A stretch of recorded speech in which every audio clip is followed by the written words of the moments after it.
Tumeweza kuona ni namna gani ambavyo watu walivyoweza kumuishi bibie Wema Sepetu, na tumeweza kuona kwa upande wa Tundu Kapusino pia aliweza kufanya hivyo. Ameweza kumposti bibie Wema Sepetu na kumtakia kila la heri katika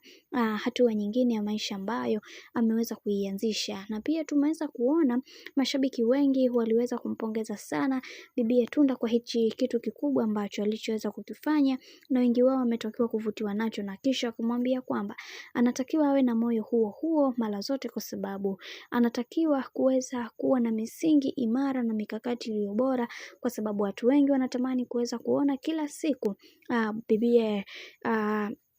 bibie Wema Sepetu akiwa na amani na furaha katika maisha yake, licha ya watu wengi kuweza kuzungumza mengi zaidi kuhusiana na dada yetu Tundu Kapusino, lakini yeye binafsi ameona bibie Wema Sepetu kuna mambo mengi ambayo aliweza kumtendea, hivyo hana budi kuweza kuyaongea haya yote na kumshukuru kwa kila kitu ambacho kilichoweza kutokea. Na pia tumeweza kuona baadhi ya watu wengi waliweza kufunguka vitu vingi, kisha wakasema kwamba kiukweli kuna vitu vingi vya kuweza kujifunza katika haya maisha, kwa sababu kuna mambo mengi ambayo watu wengi wanatamani kuweza kuona kila kitu kikiwa sawa, na wengi wao walifikiri kwamba kuna mambo ambayo watu hawakuweza kuyategemea. Na tumeweza kuona baadhi ya watu wengi waliweza kufunguka vingi, wakisema kwamba kwa hiki ambacho kinachoendelea sasa yatufanya kuweza kuwa karibu sana na bibie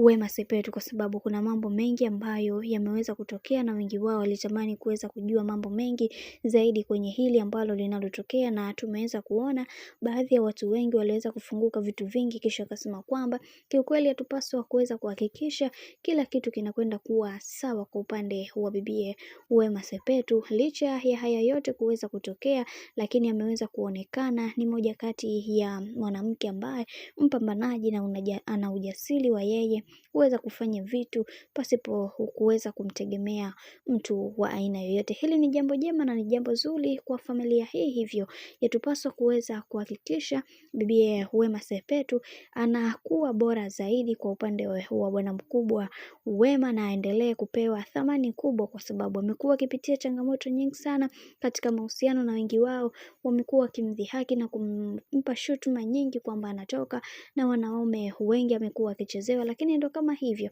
mambo yanazidi kupamba moto juu ya hiki ambacho kinachoendelea kwa sasa, na wengi wao kiukweli wameweza kueleza kwa hisia za kali kuhusiana na hiki ambacho kinachoendelea, na wengi wao wakasema kwamba wacha tuone mwisho wa haya yote itakuwaje, kwa sababu kuna mambo mengi ambayo yanayoendelea, na wengi wao walitamani kuweza kujua mambo mengi zaidi juu ya hiki ambacho kinachoendelea. Bwana, mambo ni mengi, alafu muda ni mchache. Mimi nikusihi usisahau kusubscribe, kulike, kushare pamoja na kucomment.